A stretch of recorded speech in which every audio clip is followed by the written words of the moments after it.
मुंबईच्या महापौर पदासाठी भाजपची मोठी खेळी। भाजपच्या उमेदवाराला मनसे पाठिंबा देण्याची शक्यता। महायुतीच्या सध्या 118 संख्या असल्याने सभागृहात आणखी पाठिंबा भाजप घेण्याच्या तयारी सूत्रांची माहिती। उपमुख्यमंत्री सुनेत्रा पवारांकडून यशवंतराव चव्हाणांच्या प्रीतिसंगमावरील स्मृतिस्थळाला अभिवादन। सुनील तटकरे, रुपाली चाकणकर, मकरंद पाटलांची उपस्थिती। उपमुख्यमंत्री सुनेत्रा पवार विमान अपघातात मृत्युमुखी पडलेल्यांच्या कुटुंबियांची सांत्वनपर भेट घेणार। सुरक्षा रक्षक विदीप जाधवांच्या कुटुंबियांची सांत्वनपर भेट घेणार। मुंबईत पिंकी माळीच्या कुटुंबियांनाही भेटणार। विमानात 6 लोक होते तर 5 मृतदेह कसे मिळाले? दादांजवळील फाईलमधील कागद कसे जळाले नाही? संजय राऊतांचा सवाल। संसदेत प्रश्न उपस्थित करणार असल्याची माहिती। अपघातग्रस्त विमानात 6 जण असल्याची नोंद नाही। एखाद्याच्या निधनाला वेगळी कलाटणी दिली जाते। आतापर्यंत कुठलाही पुरावा समोर आला नाही। उज्ज्वल निकम यांचं राऊतांना उत्तर।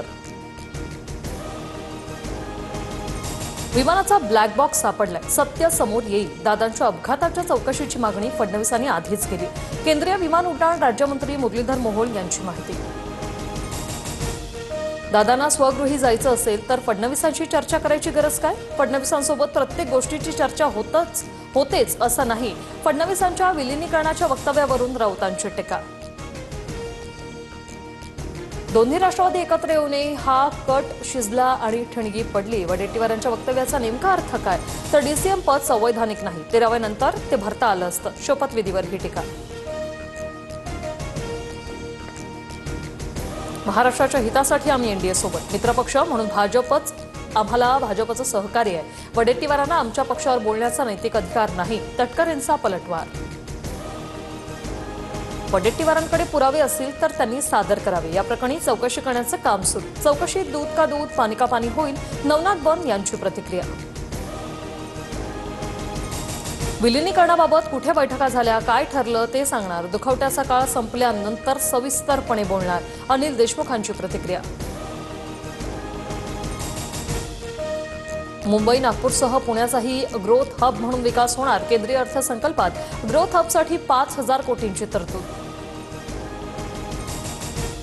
कोस्टल रोडवर भरधाव वाहनांना लगाम, स्पीड लिमिट ओलांडणाऱ्यांवर थेट गुन्हे दाखल। 140 वेगाने धावणाऱ्या वाहनांवर कारवाई।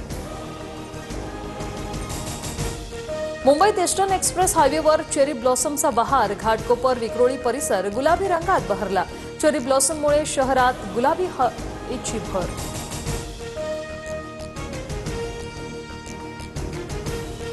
उत्तर महाराष्ट्रात पावसाचा अंदाज। धुळे, जळगाव, नाशिक आणि घाट परिसरात पुढील 2 दिवस हलक्या पावसाची शक्यता। तापमानात वाढ होणार।